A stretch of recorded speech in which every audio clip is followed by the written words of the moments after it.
It is still very much a growing segment. That is, cyber attacks are all-time high, and they have been on upward trajectory for, I don't know, 20 years, as long as I can remember.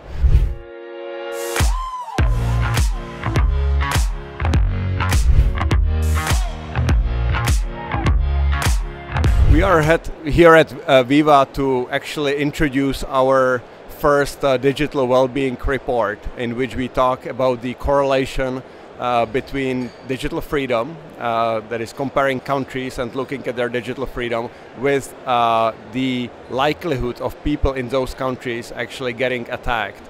And what this clearly shows is that the less free a country is when it comes to internet freedom or digital freedom, the more likely people in that country are actually getting attacked or hacked, which I think is really interesting.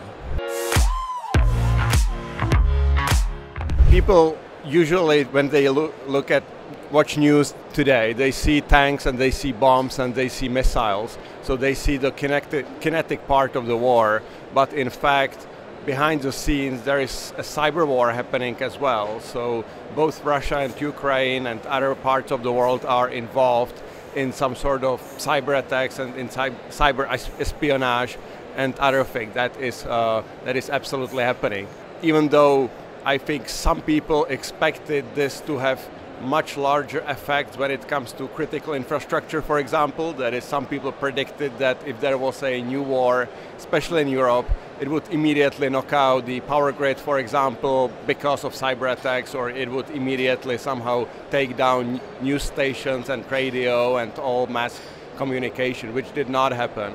But still, strategically and tactically, I think for those countries it is extremely important to have both protective measures, that is, be on the defensive side because they are under constant attack, as well as actually leverage cyber for the offensive side. Again, in some ways, I think the interesting thing here is that if you compare the approach that Russia is taking to the approach that Ukraine is taking, it's actually quite different. In Ukraine, it's very decentralized, it's very kind of self-controlling, autonomous small units that do their own operations, while in Russia it's very centrally managed. You've got the Putin, and then there's a layer below him and layer below these people, and everything, including cyber attacks, is being centrally managed and centrally organized, which doesn't seem to be working very well for them, which is a good thing, but it's just an interesting observation that we saw here.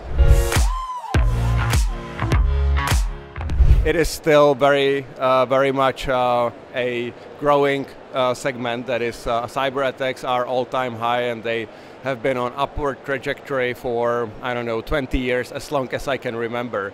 Now, funnily, the question about ransomware actually a bit of a nuance here, and that is that, in fact, in the first half of this year, especially in the second quarter, the global amount of ransomware attacks actually decreased slightly. And the reason for that is that, funnily enough, many of these attacks were coming from Russia or from Ukraine. And since these two countries are now kind of busy with other things, especially fighting against each other, then the impact outside of these two countries is actually smaller than it was like a year ago. But in general, it definitely continues to grow. Data breaches are on the rise, identity theft is on the rise, and there is many other categories that are still growing double or even triple digit year on year. We started, of course, with antivirus, then we extended broader to cybersecurity more generally, including phishing and social engineering type of attacks, protection against those. Then we extended further to privacy, so privacy became a really big theme for people, especially in Europe, but also in other parts of the world, maybe 6-7 years ago, so we added VPN and anti-tracking products.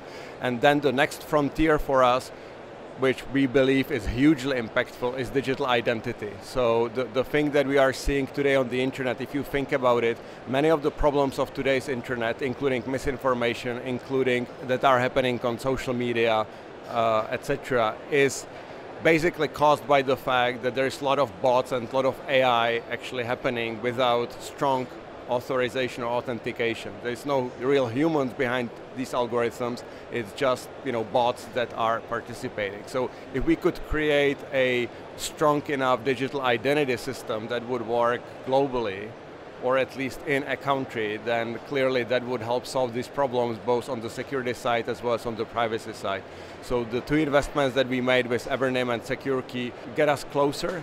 They provide us with some foundational technology, but then of course it will be up to us to use that technology and give it to those hundreds and hundreds of millions of users that we have in the Avast family and go beyond that. And that's what I think is really, really exciting. I would like to end on an optimistic note because we talk about cyber attacks, we talk about the war, we talk about all sorts of problems. But in general, I actually do think that technology is moving us forward. Despite all these attacks, I would say that we are actually better than what we were 10 years ago or 20 years ago. So in general, even though it's not easy and people are more and more sophisticated in their attacks, things are moving in the right direction.